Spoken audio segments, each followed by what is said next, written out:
Time travel is my favourite thing in all of sci-fi. You could keep your laser sticks and incest. This is my jam. For most people, time travel was arguably most popularised by either The Time Machine by H.G. Wells or Animal Crossing, you filthy cheats. But I think my first proper exposure to the genre was Quantum Leap, a TV series about the seemingly ageless Scott Bakula hopping around to different points in time, taking over people's bodies to right past wrongs. Oh, well, you know there's going to be a lot of money made in real estate in the future.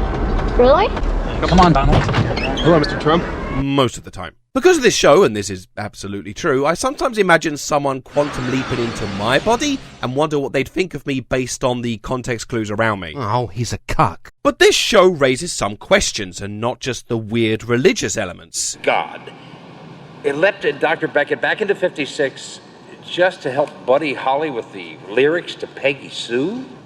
He works in mysterious ways. At least it's not as bad as A Path in Time, a Christian time travel movie about someone trying to stop the Bible being written, and they send Christians back in time to camps. Big yikes. So he's trying to eliminate Christians before he becomes one. No, that was really good. If Sam Beckett is changing the past, doesn't that have serious repercussions on future events? And why would I think this? Anything you do could have serious repercussions on future events. With every time travel story, it always comes with rules, but they're always different. So we wind up with conflicting morals, like it's good to change the past or it's bad to change the past. Why are the rules different? What are the rules? Well, it's time to find out in...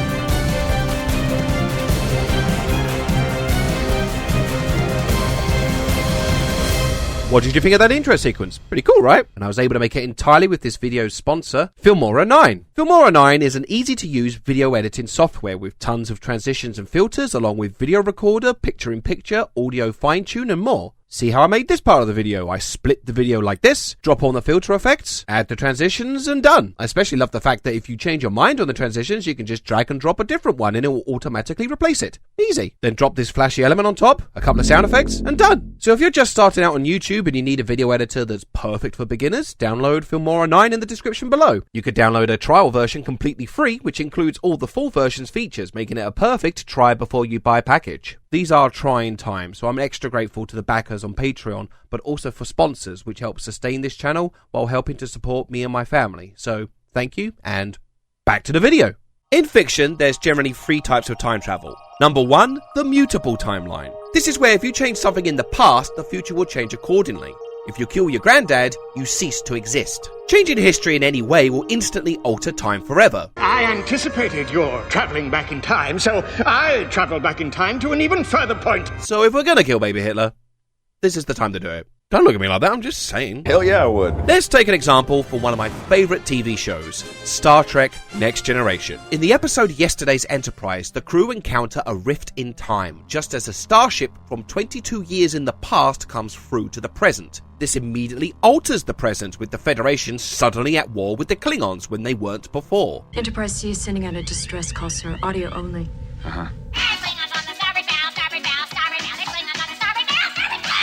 And typically there's at least one person who is aware of the changes to time, even if they're not the time traveler themselves, in order to kick the plot along. That ship from the past is not supposed to be here.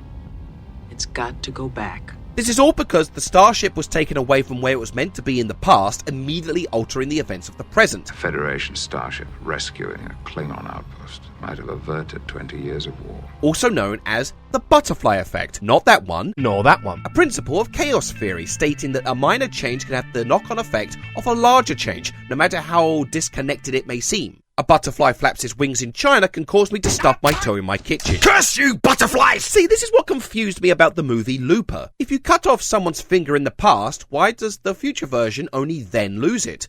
Wouldn't it have been missing all along? That's because of number 2, the immutable timeline. No matter what you do in the past, the future is still inevitable. If you kill your granddad, then brace yourself for Nanny Nookie.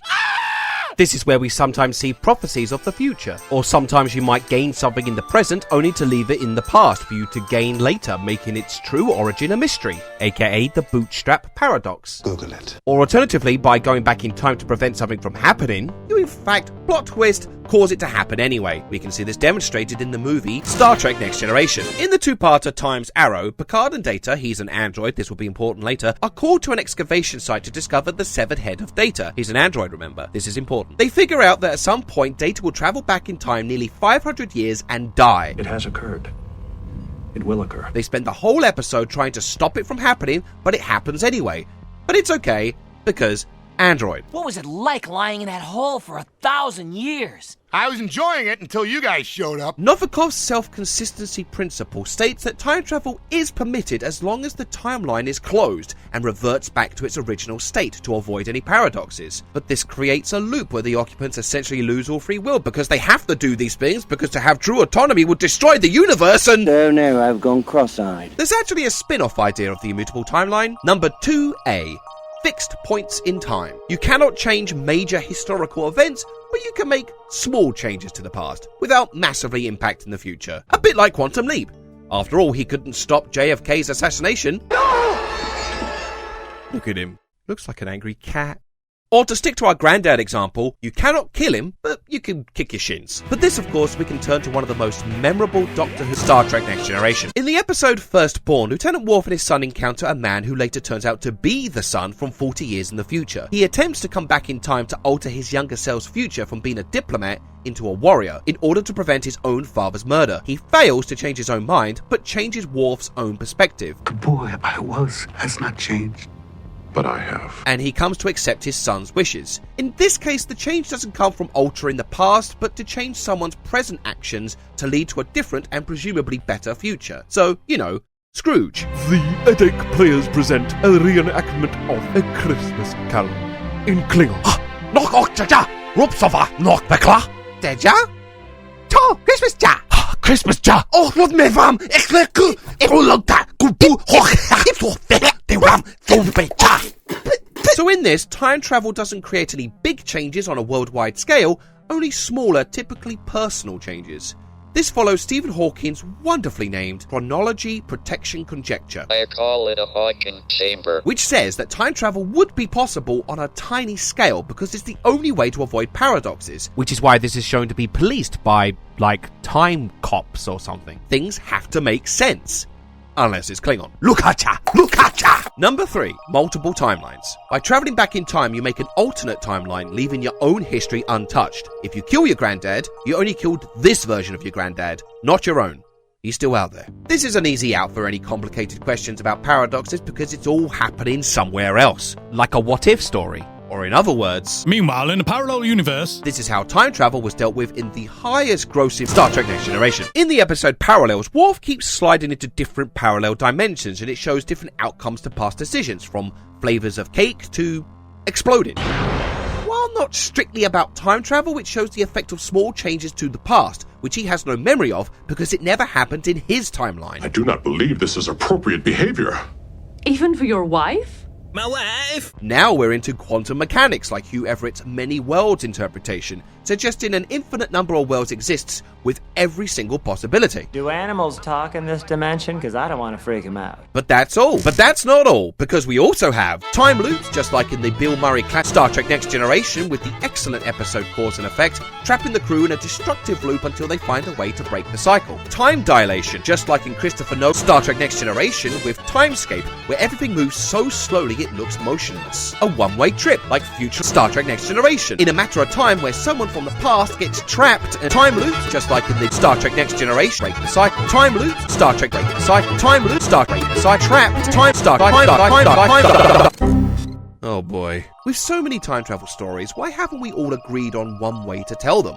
Is it a good thing or a bad thing? Why are there differing rules? Well, that's because there are no rules. Time travel, at least to the future, isn't entirely science fiction thanks to the theory of relativity, but there are no laws that govern how time travel works. Everything is theoretical, which I guess is why I find them so exciting. When you screw around with cause and effect, it makes unpredictable stories with endless possibilities. So keep breaking the rules. And in fact, to prove my own point, I'm going to go back to the start of this video and add more Star Trek Next Generation references. Ha! Gotcha, you bastard! Back to the Future's a bunch of bullshit?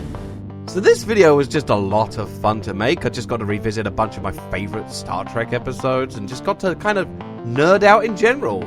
So if you enjoyed this too, maybe give it a cheeky little share. And I hope you're keeping safe, washing those hands of yours. And as always, if you want to, you can support me on Patreon.